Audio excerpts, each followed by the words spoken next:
Today, we're going to talk about what it really takes to just have a good life. Your someday starts today.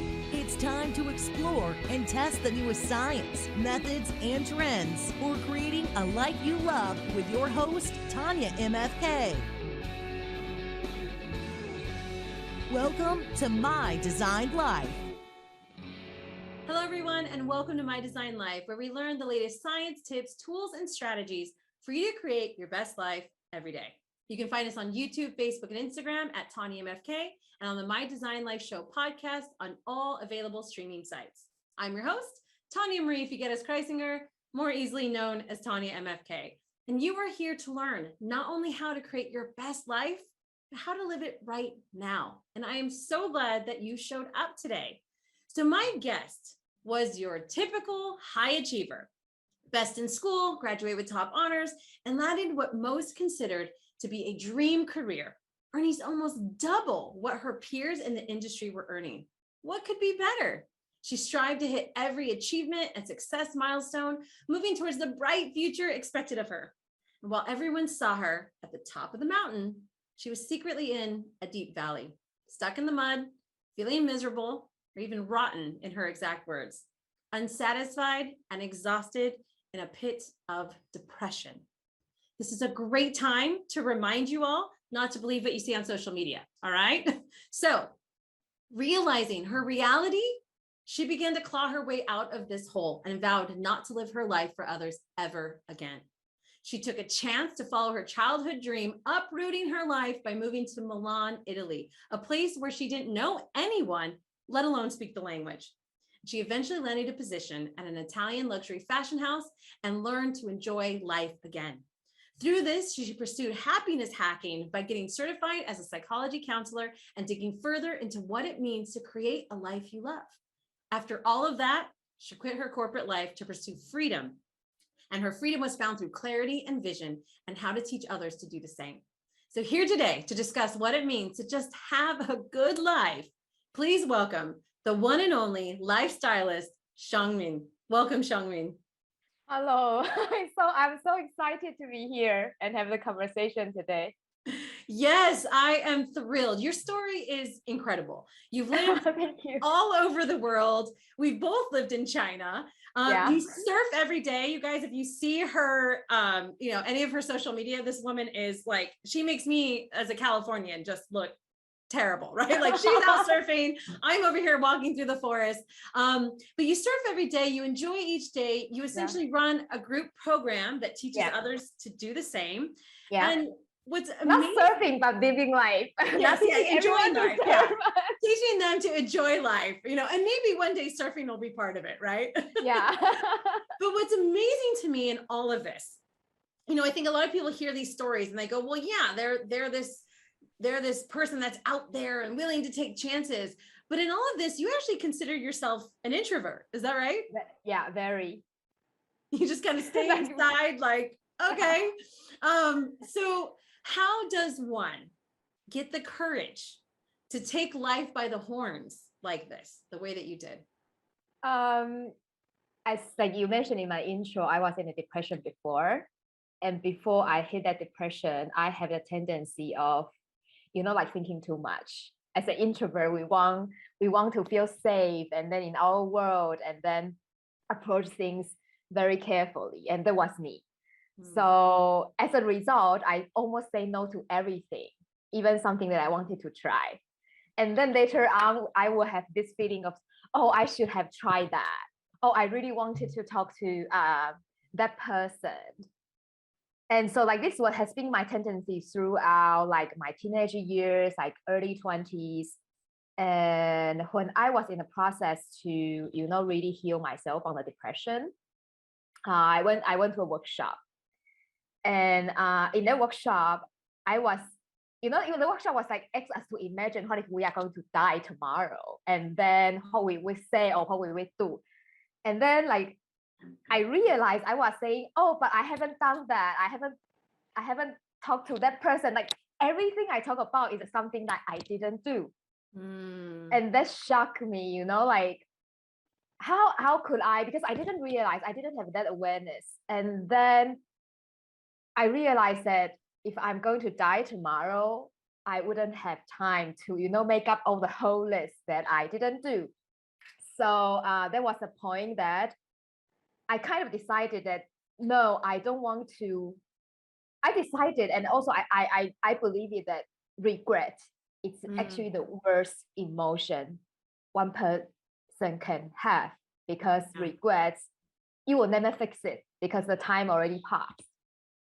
So there was a time that I decided that I will try to say yes more. And like at the beginning it was scary, and that year it was like quite interesting because the movie of I think it's Jim Carrey, Yes Man, was on screen. So my friend like encouraged me to watch that movie as well. I was like, okay, I'm going to do the experiment of saying yes to whatever came in front of me. I did that experiment actually for couple of years. Wow. Yeah. And our life started to open up. It wasn't that scary, but then I had much less energy spending on, I should have done that. Right.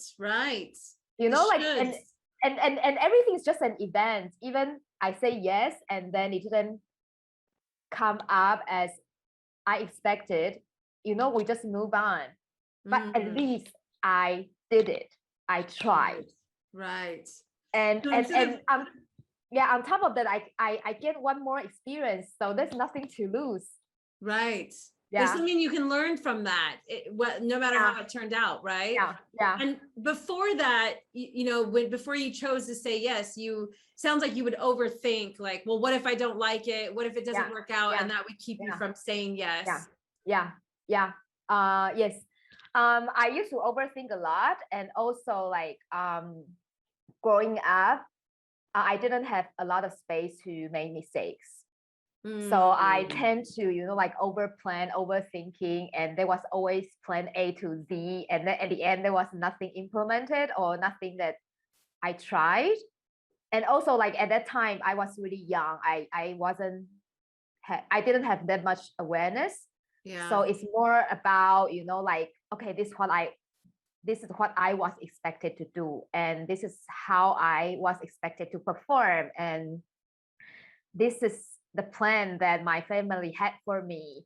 So it was a lot about, like working towards the goals that it's supposed to be. Right. So that's also why, because it wasn't really coming from me, and I want to do it right because there was an expectation, and then there's a lot of, like outside judgment or interpretations and so on. So that was also one of the reasons, because I can never control how people judge me. Yeah. And putting all together, it made me a really close and hesitant person. Yeah.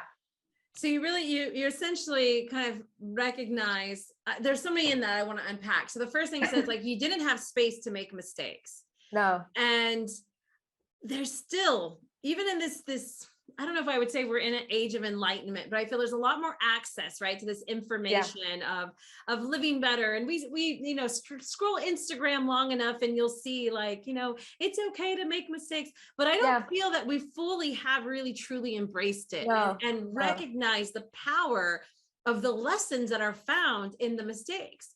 There's just so many people striving for that perfection. Again, let's go back. Poor Instagram. I'm always giving it a hard time on the show here, but scroll through Instagram and you're going to see all these people striving to show perfection. I mean, look at the filters. The filters. We can't even show what our own face looks like. It's got to be perfect. My life's got to look perfect. My business has to look perfect. The place I went has to look perfect. Yeah. There's the idea now where they're renting out parts of a jet, a private jet, so you could go and take a picture in it and go, look how perfect my experiences are. And so making the power of making mistakes and what it allows us to learn is something that we've yet to embrace. And so you weren't given that space to do that. I didn't. Yeah. So then it also creates a fear, right? Like, because you don't even know what it's like to mess up. Oh my gosh, what would happen? So let's couple that with the overthinking. Yeah. if I make the mistake of going to the wrong event or doing the Yeah, wrong yeah. thing, like I can only imagine the anxiety and fear and pressure of trying to keep that up. Yeah. Probably just also exacerbated your coming to a place of depression, Yeah. trying to keep up with For all of sure, that. for sure. Yeah. Yeah. Yeah. And so as you go through that, as you kind of came to your breaking point, you were, in there, it says you kind of clawed your way out. Yeah. Was that the workshop? Was that the turning point kind of, or what even brought you to get out of that pit? Well, the turning point was I wanted to die every day for Wow. 8 months. And well, I think at the same time, I travel a lot. So they were part of me. I like to explore. I like new things. But there's a huge part of me. I won't say it's not the real me, but that's how I grew up. There was a lot of packing into, that emotion or that tendency of being. Mm-hmm. So they started fighting each other. So when I was in my depression, I wanted to die every day.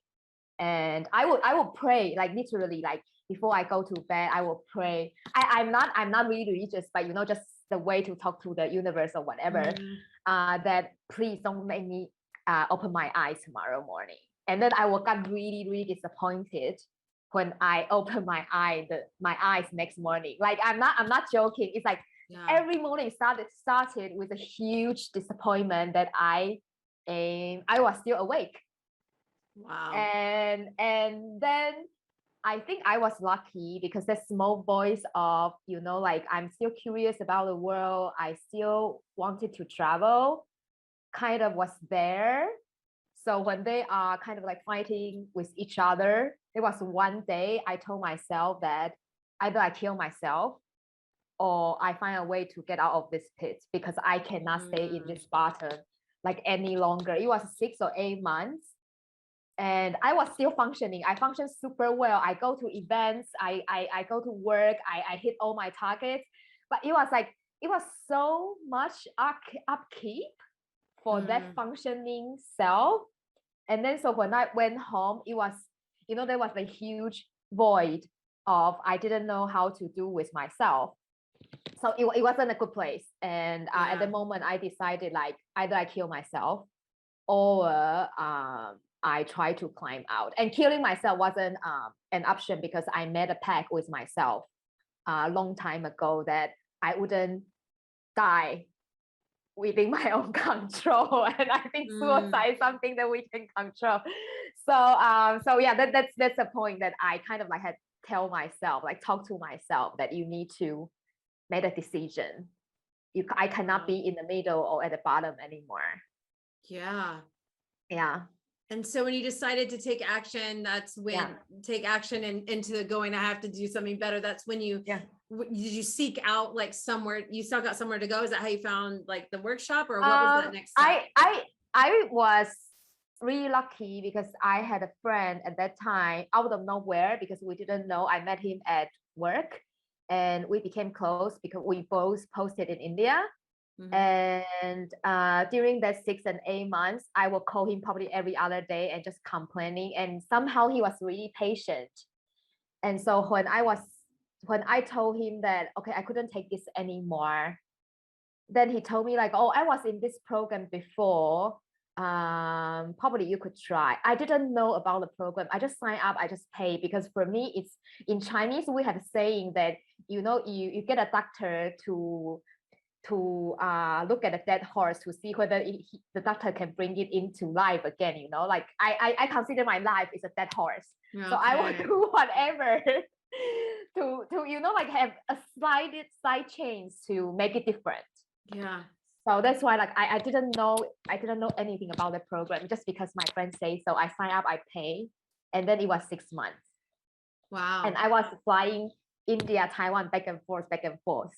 Wow. For the program. So I was determined that I didn't want to live that life anymore.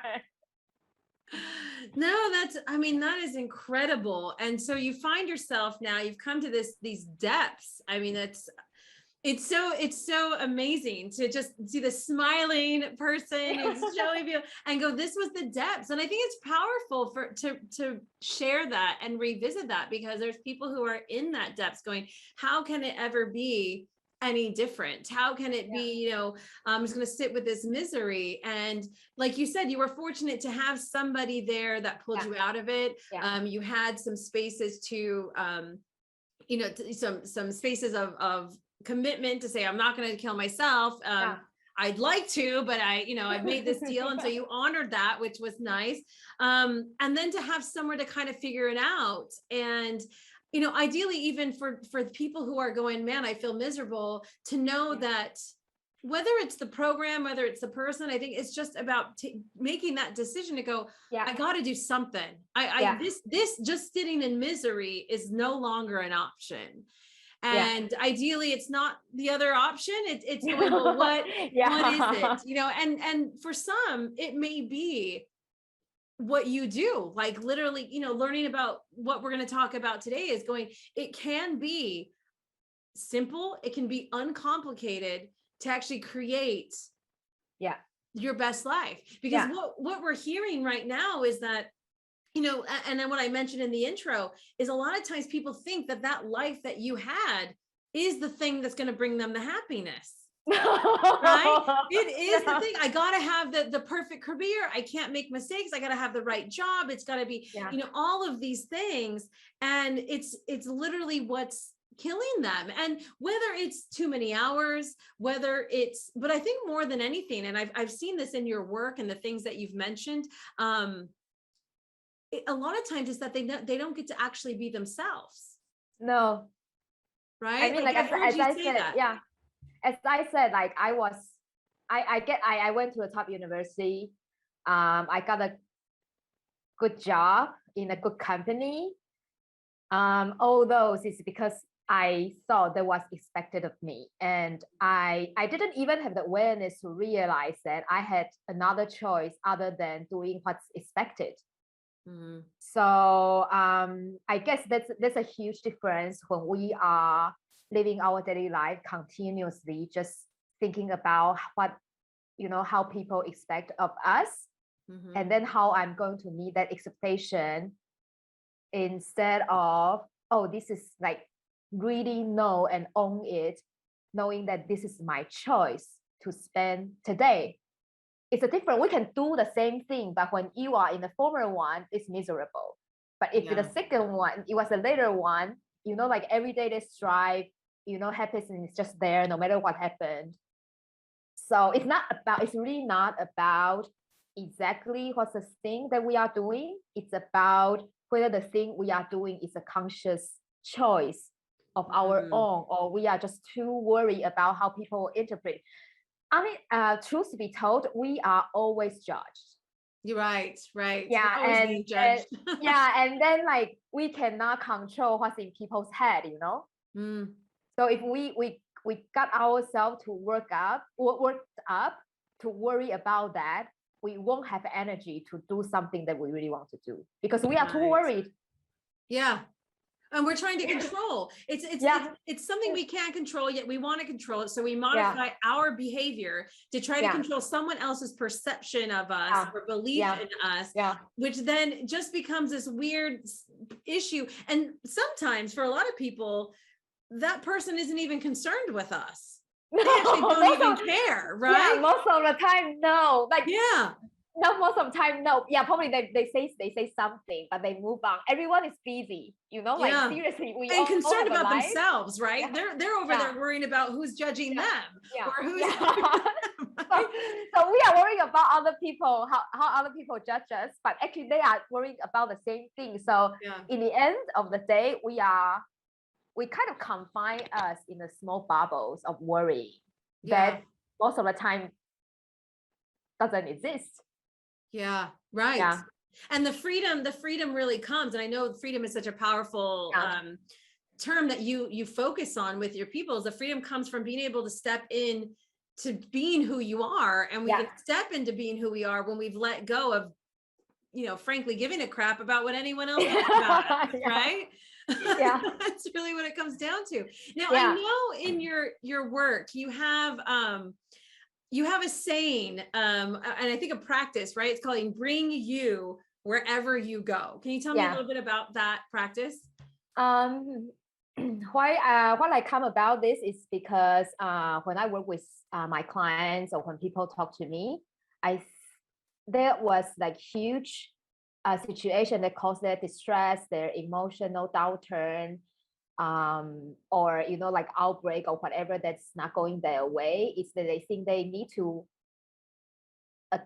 adapt themselves or kind of bend. I don't know how you say English, but in Chinese we say bend themselves to fit in the right environment. A lot of people, they think I need to be like one kind of person at work. Mm-hmm. So if I'm happy person and I laugh out loud, I shouldn't do that. Right. So, Right. and then when they are with their friends, they thought that I have to be always like be the supportive one. I have to be the unselfish one. But we are all selfish in a way. Mm-hmm. And then when with the parents, we think like for example, I need to be a good daughter, and in our culture, I am not a good daughter. Like whatever choice I made so far, I don't fit in that category. Right. So right. then if I try to be a good daughter, I wasn't myself at all. Right. So a lot of people will think that they need to really fit. They have to fit into some narrative. Yeah, they have so many like really like when we talk about masks into those different situations. And since we are all have a busy life, and I don't have children, so consider parents, their life is much more packed than mine. At the end of the day, they don't have the time to put on the mask they call themselves. So then they are not happy because they are not fully expressed and they don't have space and time. And even like some people, they are not aware they need to arrange space and time to be themselves. So for me, like my priority has been, I am this person. I am straightforward, I'm honest, and I'm always telling my truth. It just with different person, I do it in a different way. But I always, like, for example, like one of my key motto is I always tell the truth and I'm always honest.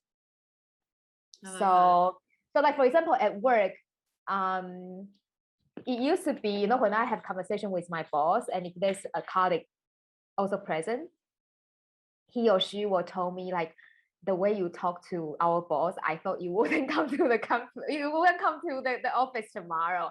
I said, I'm telling the truth, but I still show respect. Right. So so that's how I do. And also with my friends, when I don't have the space to be there for them, I will tell them honestly, like, now I don't have space for them. I love you, but today I just don't have the space. Right. Right. So essentially what we talk about is that, we're living our lives, and in so many different areas in our lives, we're playing these different roles. As you said, we're kind of bending and fitting into these positions. And more times than not, instead of really showing up as authentic of who we are, we're kind of being chameleons into whatever is expected of us in that role. So here, this is what the narrative is about being a good daughter, so I need to fit into that. Here at work, this is how everyone acts, so I need to act like that, and this allows me to fit in and go, fit into society. And I think there's some people who feel or would argue that, well, you have to do that, like that's the only way to get through. And I know for the work that I've done, for other people we've had on this show, it's been made really clear that those who tend to actually not only be the happiest, but be the most successful are the ones who actually are confident and comfortable standing out, not going with the flow, being those different people. And I think there's another side of that, right? There's another side where people can purposely try to stand out, which still isn't them. So they're going into another side. And so what it sounds like in your concept of saying, bring you wherever you go, is first and foremost getting clear on the values of who you want to be. Yeah. Right. Yeah. So Yeah. for you, it's honesty, and that's something that's valuable to you and who you want to be. Yeah. That's the adjective that you want, that represents your character trait, Yeah. your value and emotion. Yeah. And then you can step into embodying that, right? Yeah. In everyday life, and be that person. Yeah. And so once you have that clarity and go, well, this is who I want to be, this is how I want to show up, you can still, and I love that you gave the boss example, because someone might go, well, I just think he's a jerk, so should I just say he's a jerk? There's still a level of respect and understanding, like the playing form, but you can still be honest. You can still be who you are and say, actually, I don't have the space to do that project right now, sir. Would you like me to take this off my plate and do that? That's more honest than saying, sure, I can do anything. And then secretly, you just kill yourself that way. I did have colleagues. It's like that. They are super nice people, but somehow way too nice. So everyone just sucks stuff on their plate. And at the end of the day, they don't get to do the task that's important for their role. They are doing a lot of things for others. And I believe there are a lot of people like this out there. I mean, like, I appreciate the being nice and being helpful in a working environment, or even in any environment we are in. But at the end of the day, we have to ask first, what's important for us? Because if we don't take care of ourselves, like when I got into depression, I have no ability to take care of anyone else. So it was a lose-lose situation for me. Yeah. So, and I like you use the term show up. It's not that we fit in the definition of roles. It's we decide how I want to show up in each roles. Yeah. So I think that's a huge difference. It's two directions. One is from A to B, one from B to A, but it makes huge difference. Right. Well, and in the end, it's like the only, we can worry about the boss, we can worry about, was I nice enough? But the only person, when we're on that deathbed, that we're going to answer to say, did I live a life that I wanted, is going to be ourselves. Yeah. No one else is going to be there and say, good job, thanks for all that help with that, you did well. Like, the only person who's going to answer the question, did I have a good life, is going to be you. Yeah. Right. And so when we really identify and are conscious of what we want that to look like, then we can actually step into the actions that allow us to create it. Yeah. Right. Yeah. Like, and I think that's a big part of what you're teaching and you're working with people, right? Is really first kind of clarifying that vision, what it looks like. And then once they do that, my assumption is that then you have to work on peeling all of those beliefs they have that's not possible, that they have to do it, they have to do it some other way, right? For sure. Yeah. So there was basically the process will be taking like what their belief is. So I mean, we all have those beliefs that limit us, and the people who are more aware probably is less because they work on it. And so we work on the beliefs, and then really stripping off those limiting ones, and then see why those it's there, and really go deep and clean it, and then redecide or redefine or reconstruct the person that you want to be. What is the character, what's the emotion, and what's the actions that you will take, and what attitudes that you will take each actions. And again, confirming like why do you want to be this person? Why is important to you? For example, for me, I want to show up to light people up. That is important to me. So I want to be this like happy, smiley, and always understanding person. I cannot say I do it perfectly. Even like you're not perfect yet. But that's my purpose. It's important to me. And when we find the real importance of the person we want to be, or the decision we want to make, it makes a huge difference when we make the decision just on the spot because someone says so, because everyone was doing that, or because it's probably going to be good for me, like when we have really deep purpose that is really linked to who we are and who we want to be, and then we design the actions, how to take it into daily life. It's not just, you know, a program I teach you, to have good emotion is to smile. And then of course in daily life, we can't smile every day, like crap happens. So, Right, of course. Well, and I think a good example there is that someone's like, well, I just want, like you talked about your coworkers, I just want to be nice. And then when to question why, peel underneath that. It's one thing to have go, this is what I want. But if we don't question why, because in the example of that coworker, the why I want to be nice might be because I want people to like me. Yeah. And then we go, well, what is that really serving? And that becomes, well, because I don't feel good enough to like myself, or why do we need other people to like us? Is that so? And so it's really important to have that vision and then question the why, right? Where does that come from? Why do I believe that's necessary? Where does that belief even come from? Right? So, you know, a lot of times we'll go, well, I want to do this. Well, why? Well, so this happens. Well, why? I don't know. That's how it always was in my family. Okay, well, is that how you want it? One of the examples I work when I'm working with my clients as well is going, you know, well, I want, you know, dinner to always be ready at this time. Well, why?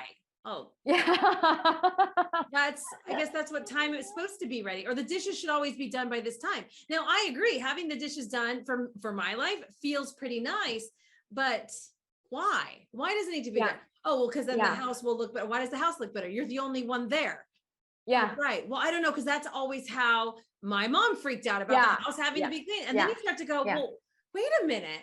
My mom is not here anymore. Why do I care? And so, you know, it's really important not only to have the vision, but to the questioning that you're bringing up is so important. Well, so as we're looking at this, we've kind of dug to where you are, where we've come, and all these pieces. You know, if somebody's finding themselves in this space where they're going, okay, you know, hopefully if they're in this space of depression and anything, they've learned so far that there is a space to come out. There is a process to come out.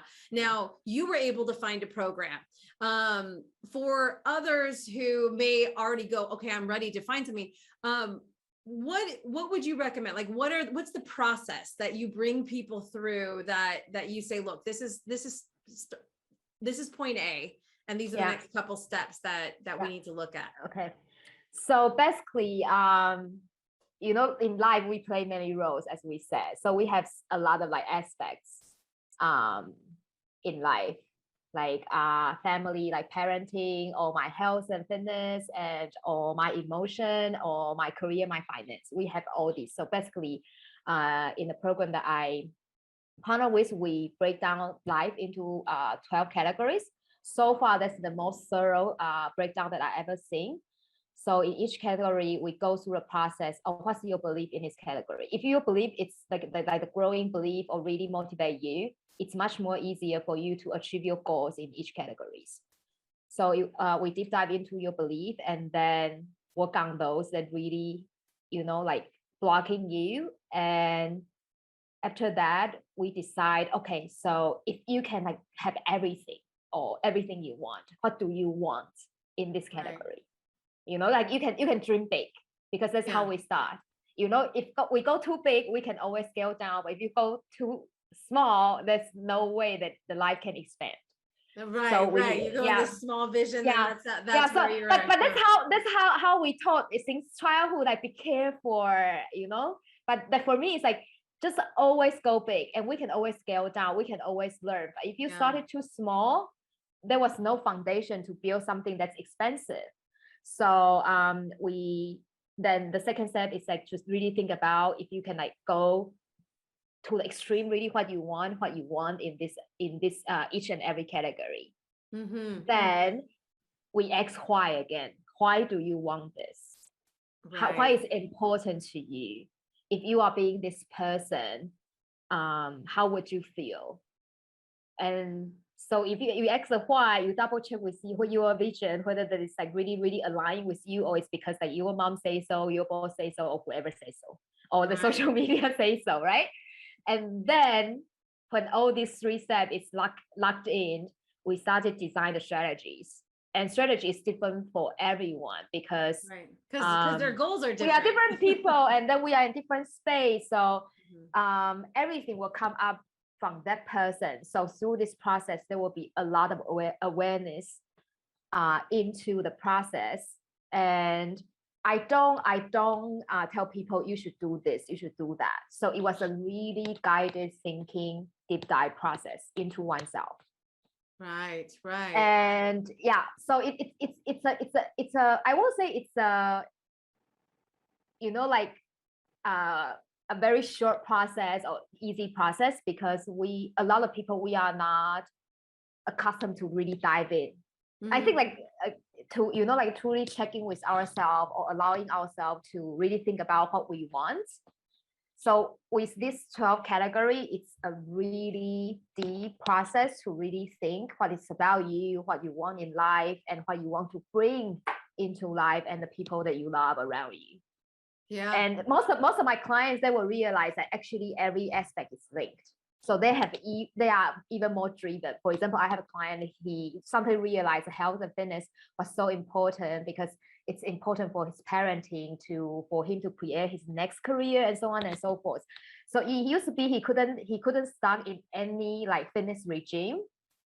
He has been like constant for almost 2 months. Wow. Because he found a link in between all categories. Well, So yeah. I was gonna say, something we talk about a lot. I talk about a lot with a lot of the visitors and stuff that we have come on the show. Is this idea that we are rarely, if ever, asked what do we want our life to look like? Not where do we want to end up? And if anything, we're usually asked, you know, what do we want to be when we grow up? Which really just means, what kind of career do you want? Yeah. How do you want to make money? Yeah. And so others may say, if you do think beyond that and go, what do you want in life? People may say, I want to be rich, or I want to have a mansion. But we don't stop to say, well, what does that really look like? What does your everyday life look like? And so essentially what you're doing is, you're giving space to people to stop and ask themselves that question. Yeah. And then instead of leaving it as this broad, huge, like massive, like, I don't know, you're breaking it down into 12 pieces. You know, you're looking at health and wealth and relationships and all these different pieces. And then within each piece, so let's take health, since you mentioned health. So we look at health and we go, well, what do we believe health is? What do we think it's supposed to look like? Why do we believe that? So someone may say, well, health means we need to be this thin, or I need to have the biggest muscles and a bodybuilder. And go, well, where is that coming from? You know, because is that actually health? And so then we challenge those beliefs. And then we come down to, well, an actual vision. Well, if it could look however I want, what does it look like? And as you described, you know, everyone's going to have different versions. So someone might say, it means I do yoga every day, or it means I fit into these pants, or it means that I at least do this, or I run, or whatever. For some people, it may very well be bodybuilding. You may say, I've always wanted to be a bodybuilder and I want to like do competitions. Maybe that's what it is. Maybe it's surfing every day. So they have this idea, this vision, and you go, okay, that's great. So what does that mean for action? Right. So if I've never surfed before and I want to surf every day, then step one might be get a surfboard. Step one might be meet somebody who can show me before I even invest in a surfboard. One might be visit the ocean if you've never been, right? So you have to identify those steps. You know, the bodybuilder, you don't just go straight to, okay, I'm bodybuilding. So breaking it down into the actions, and then go, okay, well, I have to do this. So then what does that look like today? Right. So you help them kind of go from this big concept, this big space in their life, you know, narrow it down to a clear vision. From a clear vision, break it down into the action steps, and then help guide them to actually live those actions. Right. Did I summarize it? Okay. Yeah, that's great. Because you know, like, I met people when we talk about ideal life, like, or you show like design life, like everyone was thinking something. Of course, we dream big, so it was a big vision board, or a bit vague, because things is so far away. Then people got scared, you know, because it's too big and it's not going to happen tomorrow. We all know it's not going to happen tomorrow. So then people got scared, so they stopped themselves. That, I don't need that. I have a good job. But then if you break it down, it's like in everyday life, you do it bit by bit, Yeah. 5 minutes and then 10 minutes. It's more reassuring. And then when you know you are working towards something that you dream for, the day is going to be very different. Yes. Yes. Yeah. There's going to be that alignment. And I Yeah. know in your business, some of the things you talk about are, living this good life. Yeah. Is not about waiting till I make enough money so I can live this good life. And I love that you've said this. You said it's about choosing yourself. I love that. It's about choosing yourself and what you want on a daily basis. Yeah. Right. It's that waking up each morning and going, I choose me. Yeah. And I choose to take this baby step. Right. That's really the good life. Yeah. It's not the end result. And one of the things I talked about recently was, and it's something that really I learned from Sadhguru was, we're in this rush in life. And it's like we call it the race, this race, but the end of a race, what's happening when we know the end of this life? Like, I don't want to get to the finish line. So I don't want to look at life as a race. I don't want to hurry up because I'm not interested in the finish line. The reward is not at the finish line. Life, right? Like it's right now. And I know like it sounds lofty and like some Instagram quote, but when I was able to think of it that way, like when we're running a race, what happens at the end of the race? Well, the race is over. And if we look at life that way, well, we know what over means in life. Yeah. The gold, the pot of gold isn't there. It really is in this every day. So I love when you said like, it's about choosing you and choosing what you want to do each day, not in this. It's great to have the big vision, but we have to distill it back down to the small pieces, the small movements, right? For sure. And so I love that, and remembering that we have the power to decide the life that we want. We just need to step back and have the time to actually look at it, take the time to look at it. I think, and that's where someone like you is so helpful to come in and do that process. Yeah, I think like, because as I mentioned, when I was in depression, I was really lucky. I had people, my coaches, my mentors, my friends holding the space for me.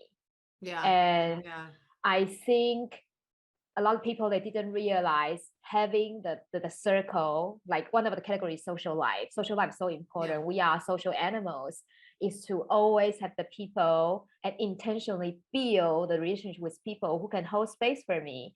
Especially like I am in a new stage of life right now. If I don't have those people who hold space for me, I don't think I can go through all the challenges every day. It's not like, for example, a good life is not that there's no challenges, there's no sorrow. It's just, I know like I chose this life. And that's really empowering. If we know that each second in our daily life is in our daily life. Yeah, I love that you mentioned that, because I think we really believe that a problem-free, stress-free, like it's supposed to be blissful and all these things, and that somehow when problems come, it's a sign. I'm gonna do my little quote fingers here. It's a sign that we did something wrong or chose wrong. But if anything, it's a lesson, it's a signal, it's an opportunity to continue to grow further. So as we're going through this, right, as we're recognizing, if I was to recap what we've talked about so far, is that there is a way out of these depths of places we may find ourselves, really stepping into who we are, owning who we are, recognizing that we really don't owe anyone else anything in a lot of ways of who we want to be. We're never going to be judgment free, so we might as well stand in exactly who we want to be. Choosing ourselves every day, having space and people is so important, and then really coming to the clarity of what we really want, not just some generalized idea, but down to the nitty gritty of what that looks like on a daily basis. These are really the tools and the steps that bring us to a space living a life that we enjoy, right? I think that's kind of where we've come. So in this transition space, I would say, where do you feel that as people are kind of working with you or trying this process, where do they get it wrong or get stuck? Where do they kind of go, I don't know? I mean, like I believe in, like I talk about holding space a lot. So I believe in like everyone has their own speed. Yeah, as we say, it's not a race. So everyone has own speed. So first I hold space for them to feel comfortable saying that I really don't know, or saying that I really never worked on it, or I never, like even think it's a thing. And then I will give like guidance, or like coaching, telling them, oh, probably these are the directions that you would like to think about first. Right. Then if you have the direction, it's like when we got lost in a new city, we kind of know where we want to go. We kind of know it's like east or north, but we don't know the exactly path. Then we ask someone, right? Oh, I want to go to this and that, this restaurant. So how do I go? And then they will say, oh, you can go, there's two options. You can go right and that, and you can go left and this and this and that. And you can visit another place on the way.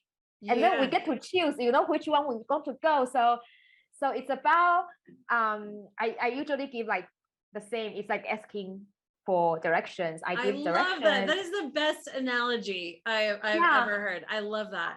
Yeah, I mean, like, because we can all like, there was a saying, say, all roads lead to Rome. Yeah. And but in all our education, like we always need to go to the speed highway, like direct. So we and in that analogy, I would think all roads lead to Rome, but some might get there faster, right? Yeah. So it's better to ask, Yeah. So like I give directions that if they said I really don't know, sometimes it's not they don't know, it's just so too uncomfortable to think about it. Yes. So then I would suggest, because I talk to them like one-on-one, so I know where they are. So I give directions. Okay, so if this is the space you are in, probably you want to look at this and look at that. I usually give them space even to say no to me. Like just last week, a client of me telling me that he couldn't take it anymore because I kind of like poking a little bit on the spot of his parent, and then he told me like, I fundamentally don't believe that's right. I said, it's fine, you don't believe it's right, but next day he told me, today something happened, and when I say something out loud, I realized that you are right. And that was my parent. So I think like my role is giving directions and seeing like really where they are, and keep knocking on the door. Yeah. And some of them will open the door right away. Some of them will think, oh, there's a stranger outside. But that's a process. Yeah. And I know there's another roadblock that I've heard you talk about in your work and on social media, that it's easy for people also get caught up in feeling that they're stuck in their personality. Like, well, this is just who I am, right? Yeah. And identifying with that. Yeah. I think like it was because now we have a lot of tests. It's about personalities, and then now people get into reading like horoscope and all these things. And in a way, it's also comfortable to justify that we don't achieve something, or we don't do something, or we let go of something because our personality. It's easy. No offense, but it's easier because we have an excuse instead of pushing through. But what I believe is that we can all have our personalities, but we can decide how we are going to do with it. For example, in a lot of definition or a lot of perceptions, introverts, it's essentially worse than extrovert. Extrovert are the successful kind of character trait or personality trait, and introvert is not. But for example, like what I do is that I still want to explore the world. I still like meeting people. So how am I going to do it in an introvert way? Right. So I can still make friends. So for example, I will never go to the big events with a lot of strangers. I try to create small settings so I can really connect with several different people, or I always take along with friends to an event so they can introduce me other people, so I don't need to go around and then just say hi to random strangers.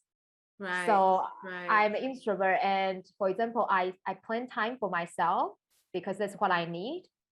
So I'm not a person who go out every night and social every night.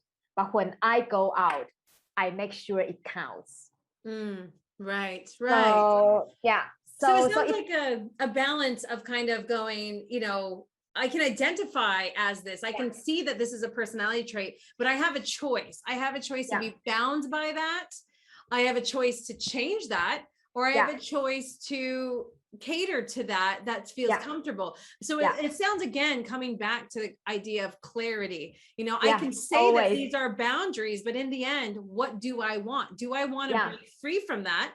Because personality isn't permanent. It can be whatever I choose, and again, we look at you smiling and bubbling and go, she's an introvert. Well, maybe you are, maybe you aren't, or maybe you've just created a space that feels okay for you in how you do it. And so, so recognizing that that's not a boundary, that's not something that holds you back. You still, like you said, clarity and choice is what it always comes down to. Right? And also, like, another thing about personal trait is that, people tend to categorize, is this a good one or that's a bad one. For example, stubbornness usually is not a so good one. Right? But if we reiterate that, it could be, persistent. Right. Like it stick to one thing. Don't tell me I can't do it. I can do it, right? Or the introvert, when you said the introvert, I was like, an introvert could be somebody who really pays attention in a different way. They're listeners, or they're observers. There's power in all of those personality traits. So just think about, like, if you have strong feeling of some personal trait of yourself, then really break it down and see in what situation or how you use this personal trait is going to propel you to a direction you want. And what are the situations that's stopping you? So change the way you act in those situations that's stopping. For example, stubbornness, yes, go to extreme. It's like you don't change. But if you realize that you can go to the spot, even you need to change, you don't change. You have the awareness. So you can always ask yourself, okay, I'm stubborn now. Is this propelling me to the direction that I want? If not, then you started to give yourself the space to make the choice. And when we have a space to make a choice, that's where we are empowered, because we know we are in control, we can change. Oh, I love that. Oh, I love that so much. This has been so much fun. So before my last question, can you please tell everyone, like, where they can find you, what you have going on, your program, all of those things? Okay, so people can find me on Facebook. It's Shuang-Min, so SHUANG-MIN. Yeah, and we'll have that below here in the chat. It's easy to recognize because the photo with this tattoo, so it's easy. And then Instagram is the same, Shuang-Min, just without a dash, because like sometimes it allows, sometimes it doesn't allow. So I'm on Facebook and Instagram, and then it's more than welcome to send me messages, comments, and to connect, as I like to talk to people, even I'm an introvert. So like I love connecting, and then learning from each other, or if anything that I can support, I'm very open. Love it. And then your program, is that something ongoing that they can check out, or they just contact you? Just let me know, contact me, and then if you are interested, I will give invitation to see my program. Perfect. I love that. Well, so for my last question, as we've talked about so many things today, what is one thing somebody can do, the audience could do this week to really start moving into this idea of designing their life, of having this clarity? What would you say is a good first step? I think, like, because we talk about clarity a lot. So give yourselves a bit of time, really think about probably there's something that you really want to do, or you really want to improve, and you can't do it. And ask yourself, what kind of person can make that happen? And don't make it too complicated. Just choose an adjective, like a happy person, or a self-disciplined person, or a person that is persistent. Then try to practice in everything you do. Ask yourself whether this is the persistent me will do it how I will do it, and then adjust. Yeah, I mean, like there's no trick to make things happen or develop a new habit. It's just practice and be clear of the definition and the boundary that you want to embody. And then stick to it. Always stick to it. It's there will be a lot of voice, as we say, like from outside, oh, you shouldn't do that, but stick to it, because you will see the difference of just embody that person you want to be. I love that. So you kind of look at the goal that you want or something you can't do, and then you go, okay, who's the person, who's the version of me that would be able to do that? And you go, well, the thorough person, the stubborn person, the one who won't give up, or like you said, the persistent person, or the healthy version of me will do that. And so then you go, okay, so how well can I demonstrate that person in everyday life? And then I love that, coming back to it and going, oh, you find yourself at a crossroads to go, well, what would the persistent version of me do? That's so powerful. I love that. So you guys, find your word, find your thing, find your adjective, and own that. Like this week, pick it. What would the happy person, the happy version of you, the grateful version of you complain about Monday? Would they? Let's think about it. Oh, it's Monday. Wait a minute. What would the grateful version of me do? So that's my challenge to you guys this week. Step into that. That is such a simple and powerful practice. I love that. Thank you so much for being here. Are there any last words, ideas, thoughts that you'd like to share before we wrap up? I always say, like, I believe life can be effortless. And it really can be, if you are really stepping into yourself and carry you to wherever you go. Life is much, much more lighter and easier and effortless, and you accomplish more, actually. Yes. So yeah, I love that. I love that. Thank you so much. You guys, make Thank sure. you. Yes. Well, everyone, make sure you get in touch with Shuang-Min on Facebook. Like I said, she's at Shuang-Min Chang. We have that down here.